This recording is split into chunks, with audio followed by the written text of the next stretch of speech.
TMC के 20 बाकी सांसद हैं, इसमें से 3 एनडीए के 2-2 बैठक में शामिल नहीं वो उनसे पूछिए। दूसरा सवाल क्या उसमें सर आपने देखा उनसे तब उनसे पूछिए। दूसरा वो सवाल मेरे मुझसे 370 धारा हटे हुए 7 साल हो गए आज आपके साथ, किसका प्रभाव देखते हैं आप जम्मू कश्मीर में इसका? देखिए, आज भी वहाँ पर खत्म गारदगिरी हो रही है और मेरा आज भी मानना है कि वो सुप्रीम कोर्ट का फैसला जरूर आया, हम उसकी इज्जत करते हैं, मगर उसको सुप्रीम कोर्ट के फैसले को हम गलत मानते हैं कि वो अनकॉन्स्टिट्यूशनल तरीके से उसको हटाया गया था और अभी तक उसको स्टेट का दर्जा नहीं दिया जा रहा है। ये चीज़ है। विपक्ष स्टेटहुड की बात कर रहा है लगातार। हाँ, तो वादा किया था यहाँ पर पार्लियामेंट में सरकार ने, इतने साल अगर हो गए तो स्टेटहुड क्यों नहीं देते? आप देना चाहिए। और फिर एक गलत तरीके से वहाँ पर कॉन्स्टिट्यूंसी को आपने तोड़ा। अनंतनाग की पार्लियामेंट सेगमेंट जो है वो जम्मू में जाकर खत्म होती है। 2 एडमिनिस्ट्रेटिव यूनिट्स का वहाँ पर कोई मेल नहीं है। पॉपुलेशन जो आप देख लीजिए, तो ये सब कश्मीर में हो रहा है। मुफ्ती ने पीओजेके में जिस तरीके से शांति है उसकी तुलना जम्मू कश्मीर से की है।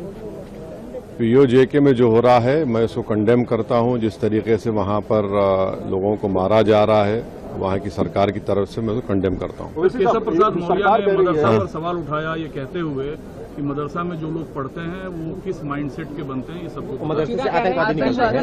हाँ, ये बोलना, आप अल्फाज को चाप के क्यों बोल रहे हैं? लगता है मोहब्बत है क्या कोई? वो दहशतगर्द बोल रहे सीधा। हाँ, तो ऐसा है ना कि आदमी की जहालत, उसके अल्फाज जो जबान से निकलते हैं जाहिर हो जाती है। क्योंकि ये लोग ना इनके जो बुजुर्ग थे वो कभी आज़ादी की लड़ाई में हिस्सा लिए। यही मदरसे थे जिन्होंने 1857 की जंग आज़ादी से पहले भी और उस वक्त भी जिहाद का फतवा दिया था।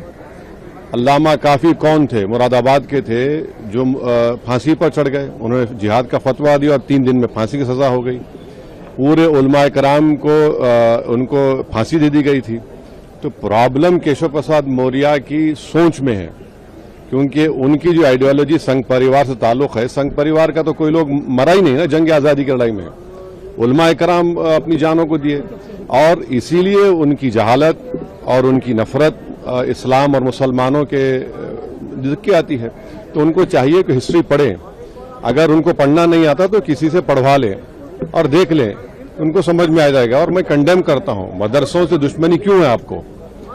आर्टिकल 25, आर्टिकल 26, आर्टिकल 29, आर्टिकल 14 क्या कहता है?